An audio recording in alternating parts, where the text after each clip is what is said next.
আসসালামু আলাইকুম প্রিয় শিক্ষার্থীরা, কেমন আছো সবাই? আশা করি তোমরা সকলেই ভালো আছো, নিরাপদে আছো। সবাইকে স্বাগত জানাচ্ছি প্রথম শ্রেণীর অনলাইন ক্লাস করার জন্য। আজকে প্রথমে আমরা করব বাংলা ক্লাস। আমরা কি পড়ছিলাম তোমাদের নিশ্চয়ই মনে আছে, আমরা একটি গল্প পড়ছিলাম। সেই গল্পটির নাম হচ্ছে মুক্তিযোদ্ধাদের কথা। গল্পটির নাম কি? মুক্তিযোদ্ধাদের কথা। ঠিক আছে, গত ক্লাসে আমরা গল্পটি পড়েছিলাম, শব্দার্থ পড়েছিলাম। আজকে আমরা ওই গল্প থেকে দুটি প্রশ্নের উত্তর করব। তাহলে চলো আমাদের প্রশ্ন এবং প্রশ্নের উত্তরটি কি আমরা জেনে নিই। প্রথম প্রশ্ন, আমাদের মহান নেতাকে তিনি কেন মুক্তিযুদ্ধের ডাক দেন? আচ্ছা, এখানে দুটি প্রশ্ন। একটি হচ্ছে আমাদের মহান নেতাকে, আর আরেকটা প্রশ্ন হচ্ছে তিনি কেন মুক্তিযুদ্ধের ডাক দেন। দেখো দুটি মিস লিখেছে। আমাদের মহান নেতা বঙ্গবন্ধু শেখ মুজিবুর রহমান, এটা আমরা সকলেই জানি যে তিনি আমাদের মহান নেতা। এই হলো আমাদের এতটুকু প্রশ্নের উত্তর। এবার পরের অংশটি দেখো, তিনি কেন মুক্তিযুদ্ধের ডাক দেন। তিনি আমাদের জাতির পিতা। 1971 সালে যখন পাকিস্তানি সেনারা বাঙালিদের উপর হামলা চালিয়েছিল, তখন বঙ্গবন্ধু মুক্তিযুদ্ধের ডাক দেন। তার ডাকে বাঙালিরা যুদ্ধে অংশগ্রহণ করে। এভাবেই আমাদের দেশ মুক্তিযুদ্ধের মাধ্যমে স্বাধীন হয়। আচ্ছা, আমাদের মহান নেতাকে, আমাদের মহান নেতা হচ্ছে বঙ্গবন্ধু শেখ মুজিবুর রহমান। তারপরের প্রশ্নটি হচ্ছে তিনি কেন মুক্তিযুদ্ধের ডাক দেন। তিনি কেন মুক্তিযুদ্ধের ডাক দেন? কারণ পাকিস্তানিরা কি করেছিল? বাঙালিদের উপরে অনেক নির্যাতন করত। এই নির্যাতন থেকে রক্ষা পাওয়ার জন্য বঙ্গবন্ধু কি করেছিল? মুক্তিযুদ্ধের ডাক দিয়েছিল। এইখানে রেসিপি গুছিয়ে লিখেছি। ঠিক আছে, তাহলে প্রথম প্রশ্নটি নিশ্চয়ই তোমরা বুঝতে পেরেছো। এবার আসো পরের প্রশ্নটিতে। পাকিস্তানি সেনারা কেমন ছিল? তারা কি করেছিল? আচ্ছা, এটা আমরা সকলেই জানি, মিস বলেছিলাম পাকিস্তানি সেনারা কেমন ছিল? দানবের মতো, মানে দৈত্যের মতো। তারা কি করেছিল? 1971 সালে যখন যুদ্ধ শুরু হয়েছিল, তখন পাকিস্তানি সেনারা লাখ লাখ বাঙালিকে মেরে ফেলেছিল এবং পুড়িয়ে দিয়েছিল হাজার হাজার ঘরবাড়ি। তারা এমনিতেই কোনো কারণ ছাড়াই তারা এই কাজটি করেছিল। 71 সালে তারা কি করেছিল? যখন আমাদের দেশে যুদ্ধ শুরু হয়েছিল, তখন কি করেছিল? তারা আমাদের দেশের লাখ লাখ বাঙালিকে নির্মমভাবে মেরেছিল এবং ঘরবাড়িগুলো পুড়িয়ে দিয়েছিল। ঠিক আছে, তাহলে এই হলো আমাদের আজকের পড়া। এখানে দুটি প্রশ্ন রয়েছে, এই দুটি প্রশ্ন তোমাদের পরবর্তী ক্লাসের জন্য বাড়ির কাজ রইল। ঠিক আছে, তাহলে আজকের মতো আমাদের বাংলা ক্লাসটি এখানে শেষ হলো। পরবর্তী ইংরেজি ক্লাসের জন্য তোমরা তৈরি হও। শিক্ষার্থীরা সবাই নিশ্চয়ই তৈরি আছো ইংরেজি ক্লাস করার জন্য? তাহলে চলো আমরা আজকে ক্লাসে চলে যাই। আমরা বিগত ক্লাসে কি পড়ছিলাম? ওয়ার্ড মিনিং আর হচ্ছে মেক সেন্টেন্স। ঠিক আছে, আজকেও আমরা কিছু ওয়ার্ড মিনিং আর মেক সেন্টেন্স পড়ব। ঠিক আছে, তাহলে চলো পড়ায় চলে যাই। ওয়ার্ড মিনিংটি দেখো। নাম্বার 21, হেন।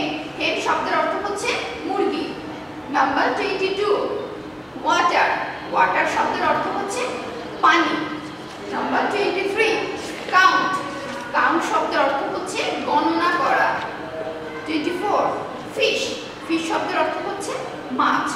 Number 25, X-ray. এক্স-রে শব্দের অর্থ হচ্ছে রঞ্জন রশ্মি। ঠিক আছে। 26, জেব্রা। শব্দটির অর্থ হচ্ছে জেব্রা, একটি প্রাণী। নিশ্চয়ই তোমরা চিনো, চিড়িয়াখানায় দেখেছো বা টিভিতে দেখেছো। আচ্ছা, নাম্বার 27, ইয়ক। Y-O-K, ইয়ক শব্দের অর্থ হচ্ছে জোয়াল। এই হচ্ছে আমাদের ওয়ার্ড মিনিং। আর কিছু মেক সেন্টেন্স দিয়েছি মিস এখানে 5টি। দেখো মিস পড়ছি, তোমরাও দেখো। 21, হেন। হেন শব্দের অর্থ আমরা এখানে পড়েছি মুরগি। ইট ইজ এ হেন, ইহা একটি মুরগি। 22, ওয়াটার। আই ড্রিঙ্ক ওয়াটার, আমি পানি পান করি। খুব সহজ। Number 23, count. Count the fish. Count the fish. মাছগুলো গণনা করো। 24 এক্স-রে। এক্স-রে শব্দের অর্থ আমরা এখানে জেনেছি রঞ্জন রশ্মি। তাহলে আমাদের নেক্সট সেন্টেন্সটি কি হবে? This is an X-ray. This is an X-ray. ইহা একটি রঞ্জন রশ্মি। ঠিক আছে। নাম্বার 25 ইয়ক। ইয়ক শব্দটির অর্থ আমরা এখানে জেনেছি জোয়াল। ঠিক আছে। কৃষিকাজ করার সময় এটি ব্যবহার করা হয়। দ্যাট ইজ এ ইয়ক। ওটি একটি জোয়াল। ঠিক আছে। তাহলে আজকে আমরা কি পড়লাম? ওয়ার্ড মিনিং আর মেক সেন্টেন্স। পরবর্তী ক্লাসের জন্য এগুলোই তোমাদের বাড়ির কাজ রইল। সবাই তাহলে লিখে নাও খাতায় যে পরবর্তী ক্লাসের জন্য আমাদের বাড়ির কাজ কি থাকবে? এই 60টি ওয়ার্ড মিনিং আর এই 5টি মেক সেন্টেন্স। ঠিক আছে। তাহলে আজকের মতো আমাদের ইংরেজি ক্লাসটি এখানে শেষ হলো। পরবর্তী গণিত ক্লাসের জন্য তোমরা তৈরি হও। শিক্ষার্থীরা সবাই নিশ্চয়ই তৈরি আছো গণিত ক্লাস করার জন্য। আচ্ছা, আমরা গণিত কি করছিলাম তোমাদের নিশ্চয়ই মনে আছে? আমরা 17.1 অধ্যায়ের যোগ করছিলাম। 17.1 অধ্যায়ের কি করছিলাম? যোগ করছিলাম। আচ্ছা, তোমাদের কাছে নিশ্চয়ই বই আছে। তাহলে সবাই একটা কাজ করো, তোমাদের পাঠ্য বইয়ের 85 পৃষ্ঠাটি খুলে বসো।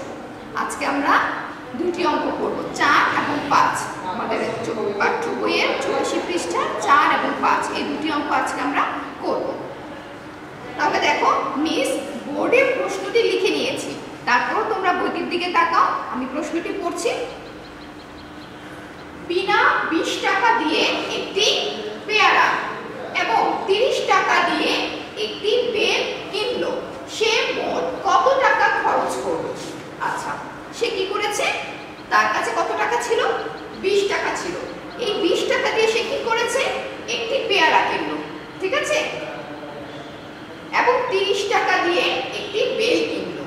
সে পেয়ারা কিনলো 20 টাকা দিয়ে এবং বেল কিনলো 30 টাকা দিয়ে। সে মোট কত টাকা খরচ করলো? আচ্ছা, এখানে যে বলেছে, মিস বলেছিলাম মোট কথাটি আছে। তাহলে এখন আমরা কি করব? যোগ করব। তাহলে দেখো মিস কিভাবে করছি। সে কি করলো? পেয়ারা কিনলো। ঠিক আছে।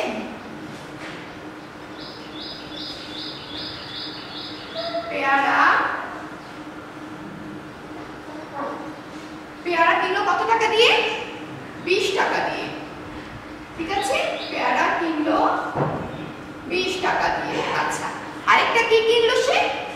বেল কিনলো। বেল কিনলো কত টাকা দিয়ে? 30 টাকা দিয়ে। বেল কিনলো কত টাকা দিয়ে? 30 টাকা দিয়ে। ঠিক আছে। এখন আমরা সোজা টান দিব। এটা আমরা কি করছি? যোগ করছি। তাই আমরা এখানে ছোট করে একটি যোগ চিহ্ন দিয়ে দেব। চলো তাহলে আমরা যোগটা করে ফেলি।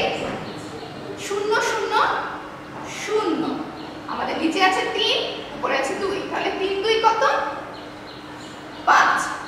50 টাকা। তাহলে কি আমাদের জানতে চেয়েছে কি? সে মোট কত টাকা খরচ করলো? বিনা, এখানে মোট খরচ করলো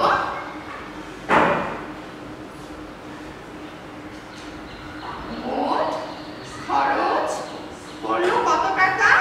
50 টাকা। মিস এখানে উত্তরটি লিখছি। আমাদের কাছে জানতে চেয়েছে যে সে মোট কত টাকা খরচ করলো। সে বলতে এখানে কাকে বোঝানো হয়েছে? বিনাকে। তাহলে লিখব বিনা মোট 50 টাকা 50 টাকা কি করলো? খরচ করলো। ঠিক আছে। এই হলো আমাদের প্রথম অঙ্কটি। তোমরা নিশ্চয়ই বুঝতে পেরেছো। এবার আসো পরের অঙ্কটিতে। 5 নং প্রশ্ন। বইটির দিকে তাকাও। মিস বোর্ডে প্রশ্নটি লিখেছি, আমি পড়ছি, তোমরা দেখো। হাদির 40টি সাদা কাগজ ছিল। পরে তার বাবা তাকে আরো 60টি কাগজ দিলেন। এখন তার কয়টি কাগজ হলো? আচ্ছা, হাদির কতটি কাগজ ছিল? 40টি কাগজ ছিল। ঠিক আছে। পরে তার বাবা তাকে কি করলো? আরো কি করলো? আরো 60টি কাগজ দিল। তাহলে কি হলো? বেড়ে গেল নাকি কমে গেল? নিশ্চয়ই বেড়ে গেল। তাহলে আমরা এখন কি করব? যোগ করে বের করব। তাহলে দেখো, হাতির কতটি কাগজ ছিল, সাদা কাগজ? 40টি।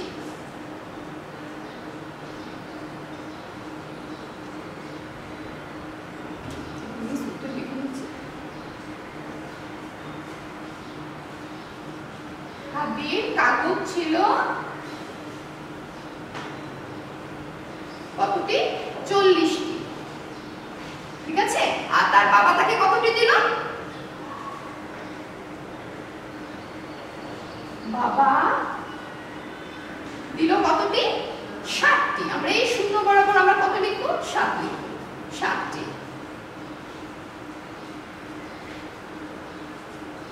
আমরা এটা যোগ করছি, তাই এখানে একটি ছোট করে আমরা যোগ চিহ্ন দিয়ে নেব। আচ্ছা, তাহলে চলো আমরা যোগ করে ফেলি। 7 সাথে আমরা শূন্য যোগ করব, তাহলে কত হবে? 7। আর এই 4 এর নিচে আমাদের এখানে কোনো কিছু আছে নেই যেহেতু, তাহলে এই 4 বরাবর আমার 4 বসে যাবে। তাহলে কতটি হলো? 47টি। আচ্ছা, আমাদের কাছে কি জানতে চেয়েছে? এখন তার কয়টি কাগজ হলো? এখন তার বলতে কাকে বোঝানো হয়েছে? হাতিকে। তাহলে মোট কাগজ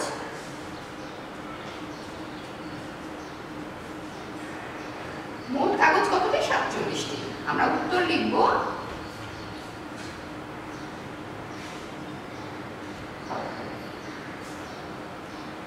হাতির এখন 47টি কাগজ হলো।